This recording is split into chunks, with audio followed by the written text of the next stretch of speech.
GM. GM. How goes it? Happy Friday. Good morning. It's Friday in California. I used to post that on Fridays. There's some clip. There's some account that posts that like every Friday. It's like some it's like an Asian like policeman in like an LA cop uniform. He's like hitting two like machetes together. It's like ching ching. It's Friday in California.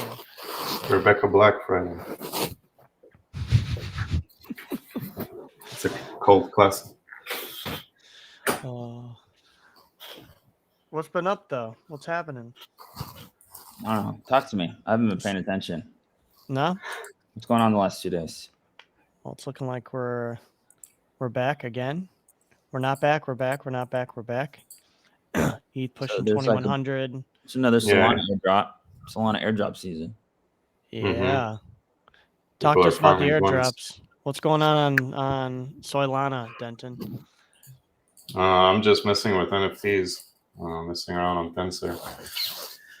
The Tensorians. Mad Lads keep going up. They're probably going to 1,000 Sol. Heard it here first. Which one moved to Ethereum? DGods. I'm listening. What you're talking about in the past? What was the name of it? The DGods. DGods. DGods. There was one Telegram bot that moved from Solana to Ethereum recently. I think they might be feeling bad about that. What are you gonna use a Telegram bot on Solana? Oh, There's are you talking on Solana? Yeah, I saw that. What's that bot called? The Solana bot. Nolo. I don't know why. It just feels like the Solana stuff BNB. is very forced. Like when it's another BNB chain, dude. Yeah, but like BNB was like organic, like Asia volume, right? It was like organic Asia degeneracy. Well, BNB was the first time people got to explore an alternative EVM.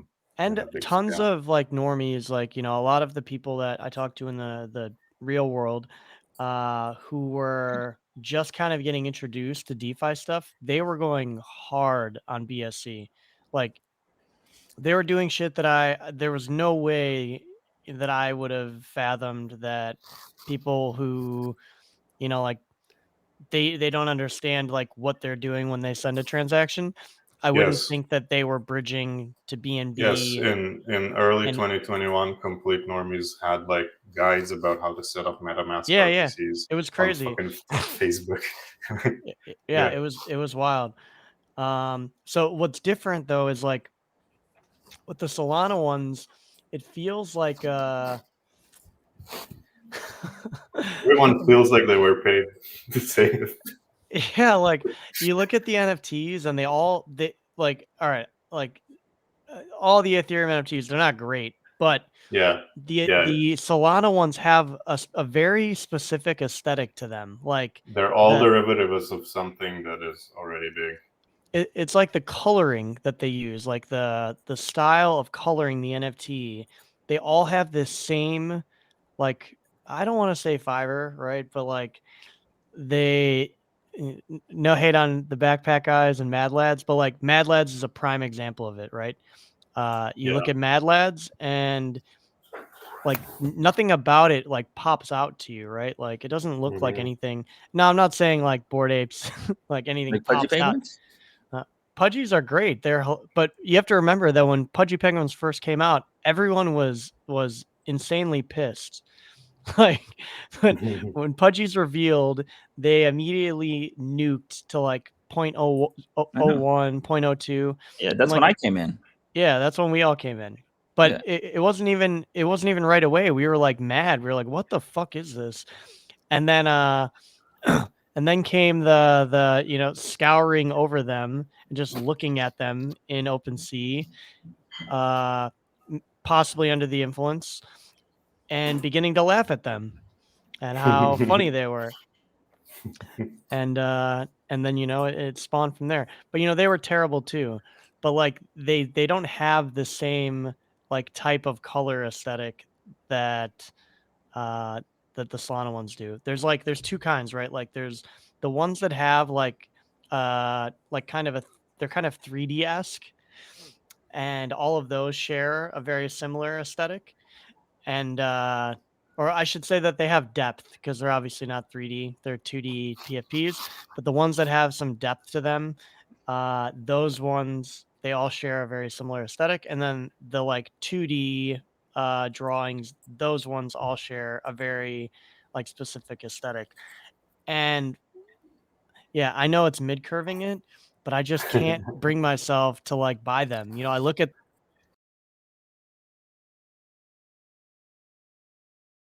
And I like the pixelated ones. I don't know what happened there. But I look at them and I'm just like, I can't bring myself to get on board with the NFTs. Listen, I like the pixelated ones, like Quicks, which are like ducks, and Saurians.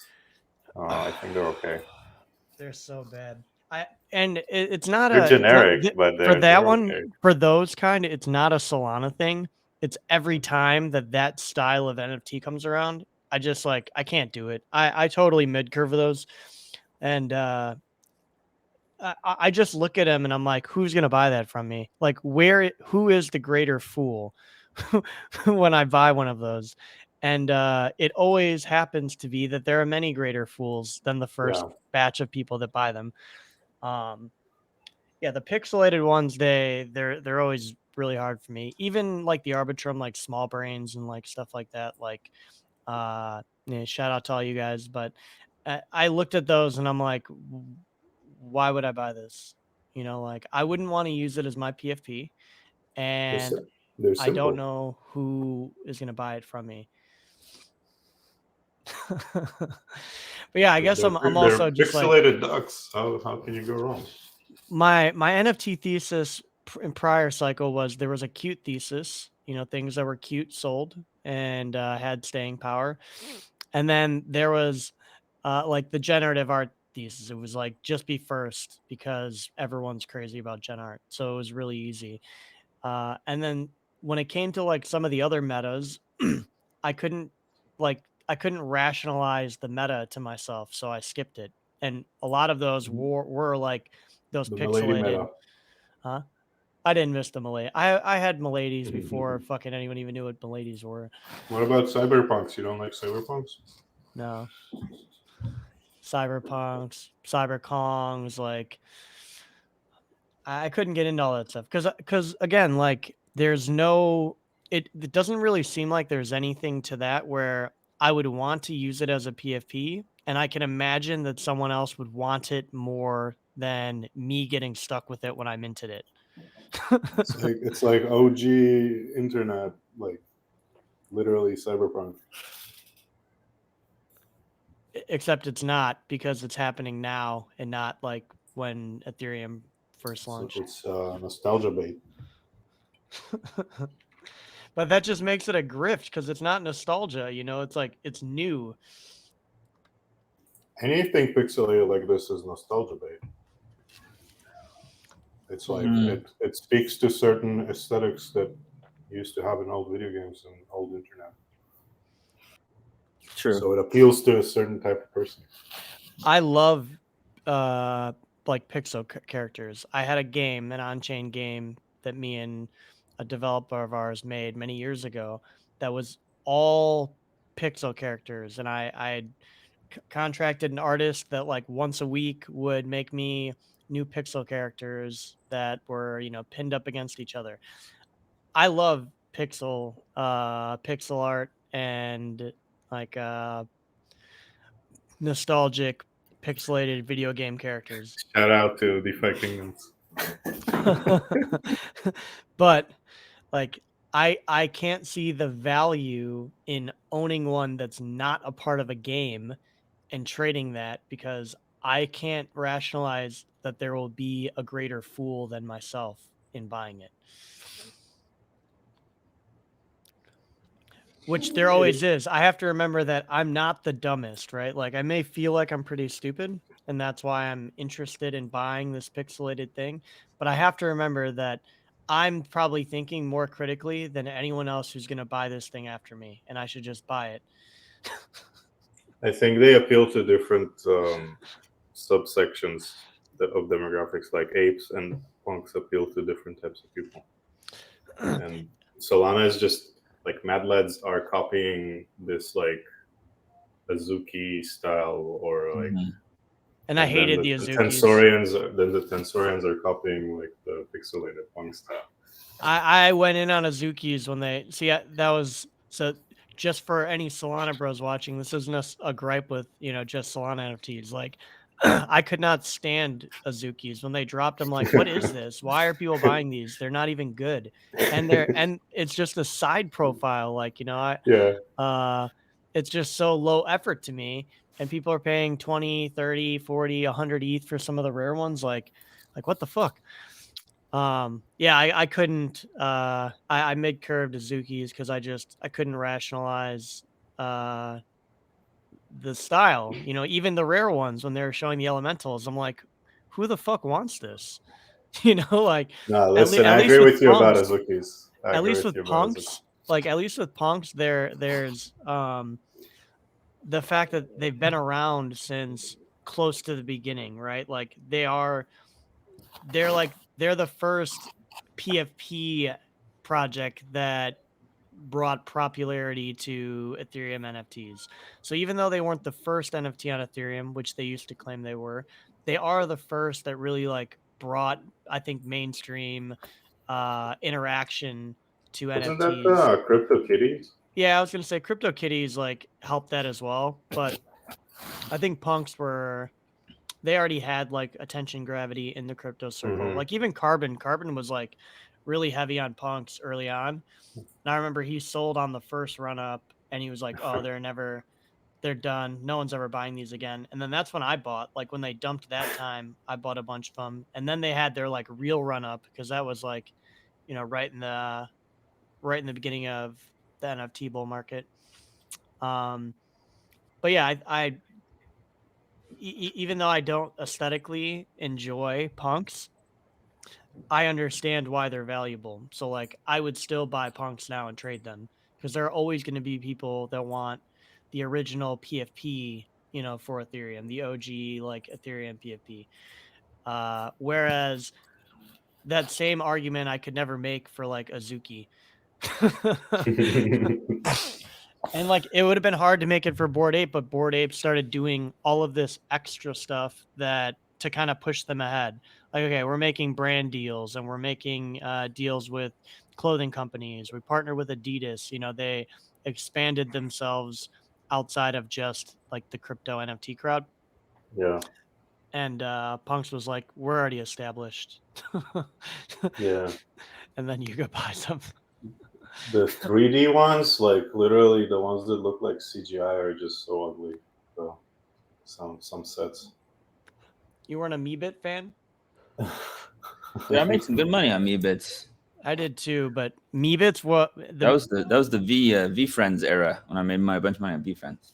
Dude, I had a Meebit elephant for a while, and holding that thing was the most painful hold I ever had. Like, nah, those are okay because it's like voxel. I'm talking about like the Cleanosaurs, for example. I sold the top of the elephants for sure. Like, I think I was like one of the last ones to sell before Meebit started declining. Oh, that was a heavy bag, that that elephant, let me tell you. Not only are they big animals, but they're heavy fucking NFTs too. Oh, let's see. There's some games coming out recently, like Illuvium, I think, came out this week, or is coming out this week. Have you tested OpenShizun yet, DK? Or have you played around with it? OpenShizun? No, what's that? OpenShizun is a game by so I'm actually kind of excited to talk about this. You obviously know Cryptic Crooks. What? Cryptic Crooks, back from the rope days? Yep. Okay, so Crypty was always doing like the like I'm trying to think what he called it then, the shit verse or something back then. like all the little like turd NFTs and characters. You may not remember that part of it, but Cryptic Crook has been working on creating like an interactive experiences, I should say, around NFTs for the last, I don't know, man, like 3.5 years. He's been trying to get something off the ground. And over the last like year and a half, him and a few other guys have been building through this company called FU Studios. And their first game that they're releasing is called OpenShizun. And OpenShizun is kind of like Hotline kind of Miami. like it's kind of like Fortnite, to be honest. But the characters you can be in there are characters from like different NFT communities. So like you've probably seen videos of like, you know, the Milady running around with like, you know, a shotgun or like, you know, an AK in a video game looking world. And they're like shooting at the Bored Apes or shooting at the alien punk. Oh, so I it's saw like this with the Bored Apes. I did see yeah. So it's like a team, you know, a team deathmatch battle royale kind of game, where you have all these characters. And I want to say yesterday or 2 days ago, they just got accepted into the Epic store. So shout out to Crypty. I think I haven't talked to him in a long time. Spook, maybe his name is. There's another guy that's on the timeline all the time. Sorry if I butchered your at, but big shout out to those guys. I think that the game will probably be one of the few that kind of like actually catches people's attention. You know, I've been saying for a long time that I don't think that crypto like gaming will happen in the way that a lot of people were hoping, or, you know, I'm not bullish on things like Illuvium and like crypto native games. Sorry. My thesis has always been that if a multi-billion-dollar company like Epic, Blizzard, you name it, any of the top companies, AAA gaming companies, if it's costing them billions of dollars to produce one good game every, let's be generous, 5 years, okay? I would say decade, but one good game every 5 years. And they've been this is their career, this is what they've been doing. How the fuck is like a group of 5 crypto bros who enjoy video games going to build a better game than them? They're not. So I've never been very bullish on like crypto native gaming, but OpenShizun has changed that. And I think it's because rather than focus on it being some type of crypto thing and then, you know, around or like encapsulating a game, it's just a straight game. And then they're going to inject like some crypto things to it. Like one of the elements is a portion that I've always said will be the way that kind of NFTs and crypto spill into gaming, and that's through the store and through like skins, wraps for your weapons and shit like that. Yeah. Right now, you can go onto OpenSea. You can buy OpenShizun weapon wraps for like all sorts of different types of guns to use. And I've always talked about that when Tom Clancy did it like 2 years ago, they announced that they were gonna make their store on chain and the items like NFTs. They got tons of backlash and they had to pull back and go, okay, we're not going to do this. Yeah, the But backlash from gamers was insane. yeah, It was unhinged. but that I still think that method is going to be how like gaming and crypto like mesh. Like I don't think a crypto native game is going to be attractive to regular gamers, and I don't think that it will have enough, like that it's such a small niche group that are even going to like the type of game that crypto group made. They're like, you're not going to make any money on it. So like unless you're creating the game and you're injecting it into the store where there's already a huge market for this. We already see this with like the CSGO secondary market, the Fortnite secondary market for accounts that have like old rare skins and shit like that. People pay tens of thousands into the hundreds of thousands of dollars just to have unique skins. And the problem is those companies like Valve, they have no interest in having it decentralized because they control their marketplace and they get a massive commission from every sale. it's hard to get out. So getting out is they would make more. It's because I'll tell you exactly why. It's because none of the companies understood how they could legally make money on the secondary sales until I think recently they're starting to figure out how they could do that. Because exactly what you're saying, they can make all the money in their store. So why would you not take advantage of the black market and fees that you would make off every sale of your royalty fee? Why would you not take advantage of that additional stream of revenue when your biggest worry is loss of gamers, right? Like loss of people buying your stuff. But if you always have players that are trading and you're always collecting a fee, it's just an additional stream of revenue that you're making. So I actually think that it has to do with like the optics and the pushback, and then understanding like how to make money on the secondary market. There's also games where there are skins and they are very expensive, but they're not tradable at all, not even within its own ecosystem. Well, that's my point, right? Like right now you have these games where you have the black market that exists because there is no way to buy and sell them. And number two, you have these items that are already priced extremely high because of their rarity. No, I mean, in CSGO, you can trade it. And yeah, I know you can get something for it, but there are games where there's skins worth like $1,000, but you can't trade them. There's no way for you to move it without selling. No, I understand that's the Fortnite black market. You can't trade skins at all. You have to people. People sell their accounts on eBay for thousands of dollars because they have skins from season or from chapter 1 that have never been re-released.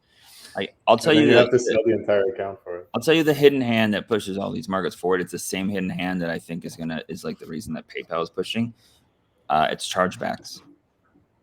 I think that there's a gross amount of chargebacks that happens in that industry. There's a gross amount of, parents angry that their kids spent, $5,000 on a weekend on some random thing.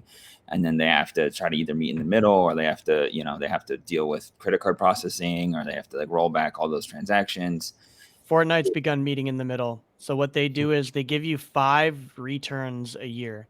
So for anything that you buy from the store, if you have not yet used it in a game, you can return it within a month. So you have 30 days. What I'm saying is you can get rid of, they probably did that just because of the hassle of dealing with customer service, right? There's a massive amount of money, and there's a massive amount of the on the banking side, and on the finance side, and the accounts receivable side of all chargebacks, right? It's a fucking pain in the ass. In crypto, you can be like, sorry. And just, they're like, sorry, refund. I can't refund you, and you can't charge it back. You can't do the credit card path where you tell them it was a fraudulent transaction, and then you go through the settlement process, and then 6 months down the line they prove that it was actually you, and then they take the money back. So you can't do any of that. It's probably pretty sticky since you're not actually buying it from them. You're buying it from PlayStation to buy through them, or you're buying it through Xbox to buy through them. So then it's if I'm charging something back, I'm actually contacting PlayStation. I'm not. But what I'm saying is if I'm running a gaming business, I understand you. I'm agreeing with you. I'm saying it would be, it's very, it gets very murky when you start looking at, that it's not the user isn't directly interacting with. But that's a PlayStation. That's like a Sony thing, right? That's like a Microsoft thing. That's how they can make sure that the monetization of the products go through them and they get their cut. It's the same thing that the Apple Store does. You think Valve would ever want to adopt NFTs though? They literally have their own marketplace with its own charts and prices in dollars. I feel like it's only a matter of time. I don't think that it's will they. It's just a when. I'm very certain that for in-game items that it's a for sure thing that will happen. It's a natural progression. An adapt or die thing, right? You find one good. Valve was the only one around for a long time, and now you have, 2 decently up there competitors to Steam. Mm-hmm. So, if you don't adapt, you adapt as soon or as die. as one of them adopts NFTs, Dude, I'd buy a Renegade Raider for 100,000 V-Bucks from someone. I'll find one. I'll give you 100,000 V-Bucks for it. Oh no, I don't want your fake internet money. Okay, I want cold hard USDC. Yeah. And man, Cozy, what you were saying about crypto games, I think, like, I literally went to try Axie and Decentraland back in like very early 2021, and I was like, these games are horrible. Like this, I'm not buying this coin. And then it went up like fucking 100x. Oh, infinite. So I mid curved it so hard. Don't mid curve Ron. So you can be bullish on the tokens, but I mean, I still honestly think 99% of these games are just it literally looks like the minimum. It's like someone made the most basic thing in Unreal Engine just to say that, hey, this is a video game. Look at it. It's a Like, video game, right? Correct. Axie's a decentralized sweatshop. And then everyone is like a hive mind. It's like, look, this game looks so good, even though it's crypto, but in reality, it doesn't actually look good. It doesn't look like a game that you would actually for real play. You're just bullish on it because there's a Bitmates is a cool game that reminds me of like a Game Boy-esque game that you would play. I will say that game. Which one? Bitmates is probably one of the few like true crypto native games that I don't think it's enough like gets enough flowers. I mean, they use crypto to bootstrap and build the team. Yeah. Right. Like, and now they're working. It's like a lot of the treasure projects. It's like they used NFTs or they used some sort of model to bootstrap themselves. And it makes sense. I really like the art and the music in DeFi Kingdoms back in the day, but I still didn't. You guys looked at Runiverse at all? No. Talk to me about it. No. I mean, Runiverse was similar. They had their NFT drop, and then they used it to fund a game. But the game is like completely different than the ecosystem, right? That's like an IP play, right? It's like a lot of the game's value and revenue generation and all that stuff doesn't really go to the NFT holders per se, but you can utilize, your NFTs in the game. You can like play as your characters in, the game. But they just use it to, they have the movie that's coming out soon. They got the game that just went into beta. Anyway, did you see Paz's OhBabyGames partner with Paramount?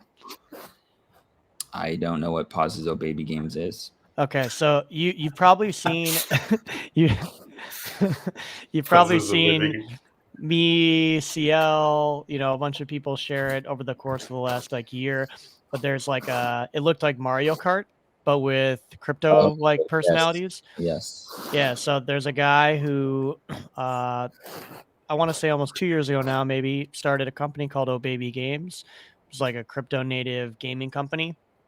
But they're like a legit gaming studio. Their first game, it looks, I mean, even graphically, it looks like Mario Kart, but better. Like it looks like a better graphically put together version of Mario Kart.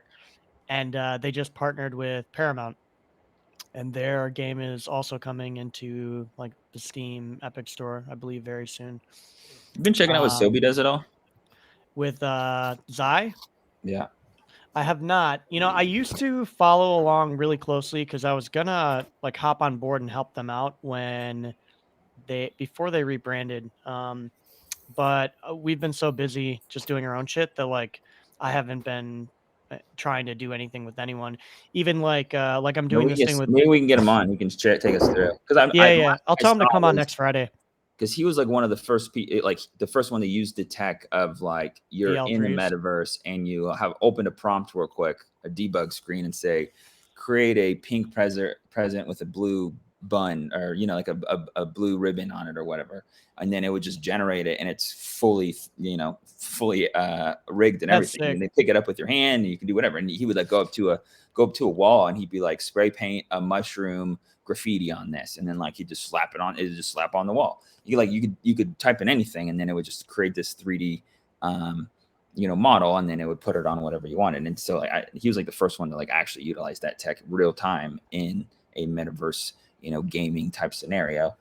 But I feel like he's more like a publisher now. I feel like they kind of I think they probably got a bunch of funding, and maybe now that they play like a publishing role. Well, that was the original like the company that he was, I don't know, advising or a part of at first. They were a publishing company, and their whole like shtick was they were going to help bring a lot of these like smaller games that are addicting and like give you that dopamine rush. Those like independent studio games, bring those into like Web3, and I remember looking at the deck and it looked like really promising. It was really well put together, which is why I wanted to help them out. And then we just kind of like drifted apart in the workspace. Like I just didn't have time to focus on anything other than like what we've been doing. Even this thing like I'm doing with Insert, I didn't want it to be like a for-profit thing at all, or like to have to think too much about it. So when they were explaining it to me, I'm like, okay, I don't know how any of it works, so let's just make it really simple. I just want to play and just give me an NFT. So any fees I would get given back to whoever is like minting or some shit, and like just tell me when we're playing. I don't have time to focus on anything else right now. I think if a game like RuneScape literally like forget about any integration, forget about NFTs, if they literally just make the currency a fucking cryptocurrency, that would be big for them. I'm Nah, like because it has so I'm much totally lore. against that. Yeah. Because what? There's so much lore in that game. There's so much like history and nostalgia and stuff. You can't just. That's not something you can just copy paste over. The only thing that I'm saying literally RuneScape. Like if literally RuneScape okay. makes RuneScape Gold into currency you can trade on crypto exchanges. I'll tell you what, I probably still wouldn't play it. So you don't have me. Yeah, but you could trade it. All right, but did you used to play RuneScape? I did not. I was more of a Ragnarok guy myself back in that time period. Well, see, that's why. Like, you're not gonna play it now just because it has crypto. Pixel art enjoyer. Pixel art enjoyer. Yeah, I back then was like really into like more of the OG first-person shooters, like old Doom, Duke Nukem's, Wolfensteins. Oh yeah, I mean, well, that's you're showing your age. Obvious. That's obvious. That's like the old. I played Doom as a 3-year-old. I mean, I was probably like 4 or 5. Like, we were probably. I mean, we were probably like 7 to 10. I played Duke Nukem 3D when I was like 5. I still remember like going to my grandma's and like having no idea how to use a computer, but I knew how to boot up. I knew how to boot up Doom or like Wolfenstein from like DOS on their computer. I knew nothing else, but I knew the commands I had to write in to like get the game to boot up. Sounds about right. Yeah, I used to have this NASCAR game. Fuck, dude, I used to play that game a lot. I barely understood what was going on, but yeah, there was some cool MS-DOS games. But yeah, nostalgia. That's all nostalgia. Same with when you roll back emulators, like pixel art games, like Super Nintendo games and Game Boy games. I have a hard drive that has an emulator of like every system and just about every game for them. Bitcoin is breaking out right now. What is Bitcoin? Bitcoin. It Yeah, touched 39. I said that when we started. I said it's looking like we're back. We're about to touch 21. We're over 38. 39. It touched 39 just now. 38,809 according to my Stream Deck. Yeah. Oh, nice. I'm looking on Bitstamp. Did you twop the top? Yeah, okay. I'm looking at it now. Dude, DK, 15,288 transactions 2 days ago on that one account. Like, what the fuck? Like, what the fuck? All right, I'm trying to think. What is there was something that happened 2 years ago that I forgot to talk about on the stream. The kyberswap thing. We talked about it a little bit, but let's recap. We talked about the latest. kyberswap thing on yesterday with Dolomite, not on this. Okay, yeah, maybe that's what it was.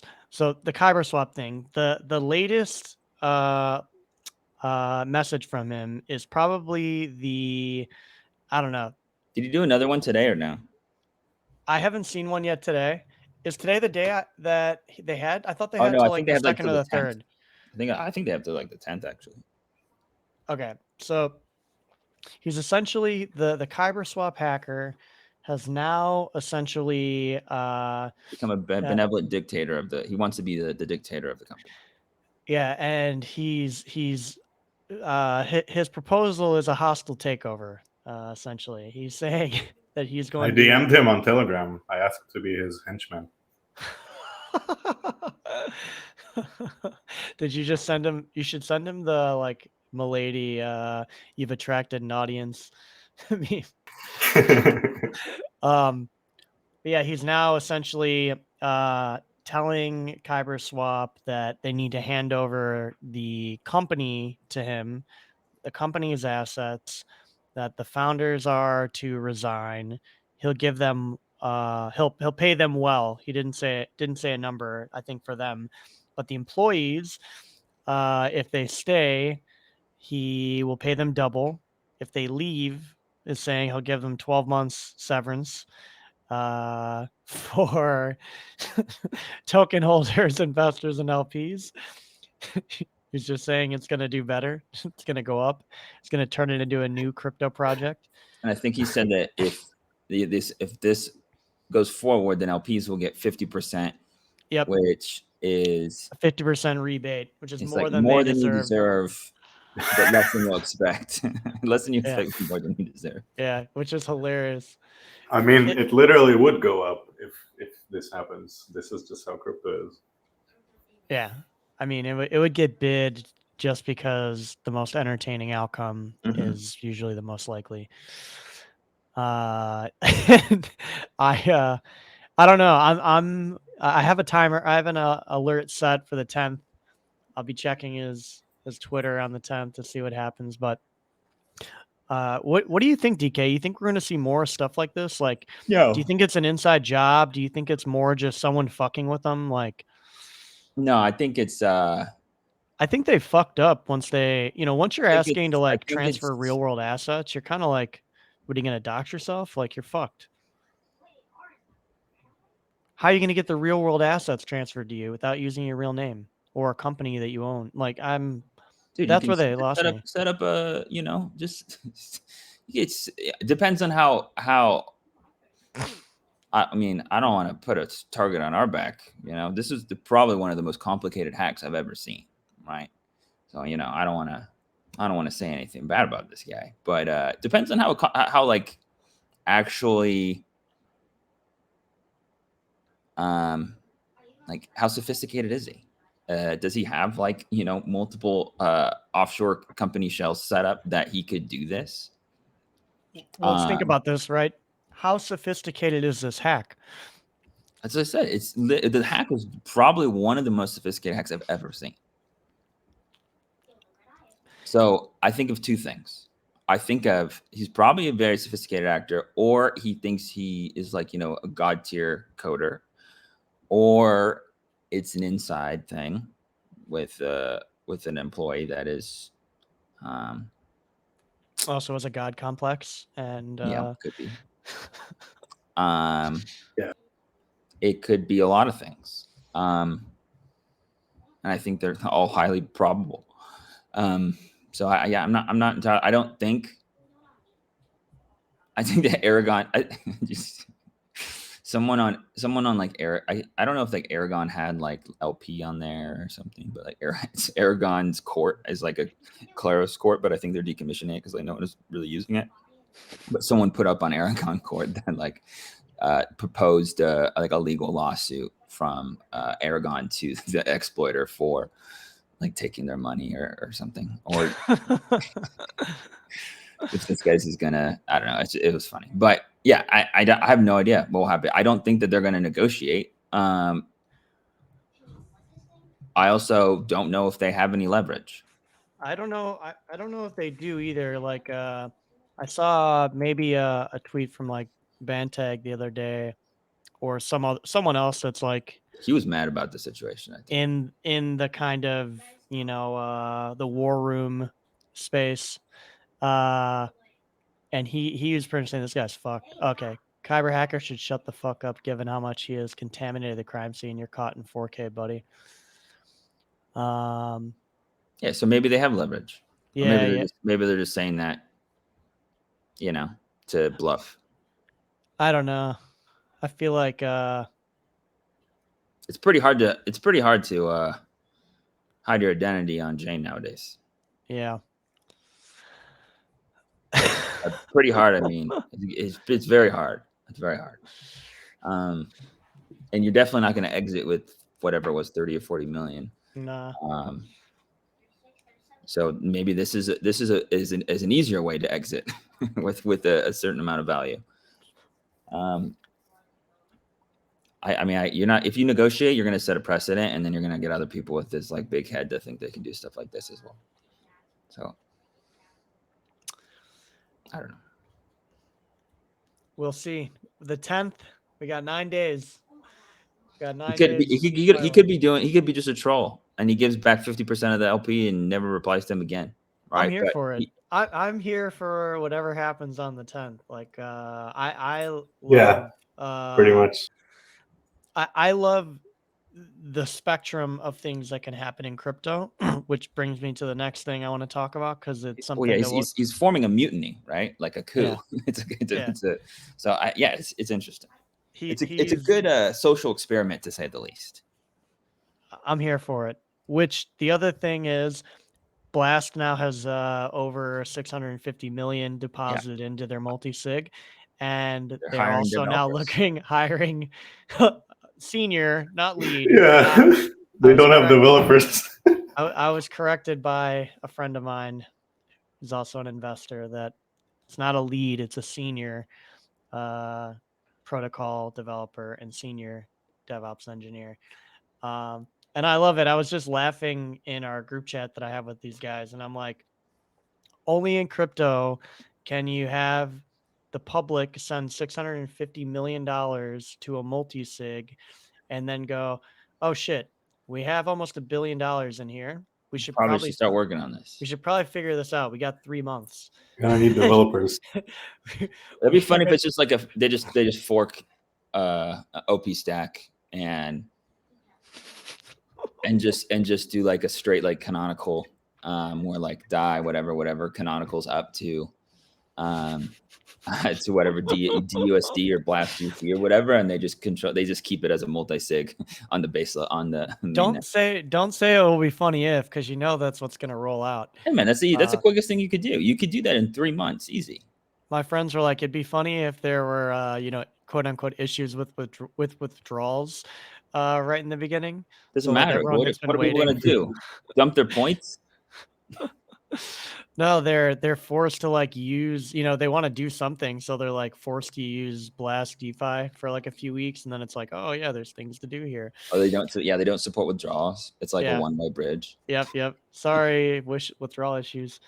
Yeah, but like only in crypto can like something that happen. Like, you just start tweeting about an idea backed by Paradigm, raising money, and like just send it to my address. and you raise over $500 million in a week.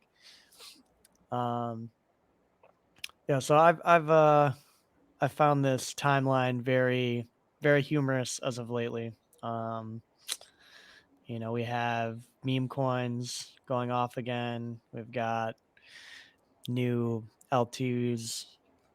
We've got Gnosis safes labeling themselves L2s, raising over $500 million of dollars. We've got unhinged hackers doing corporate takeovers via messages embedded in transactions. We are so back. Oh man.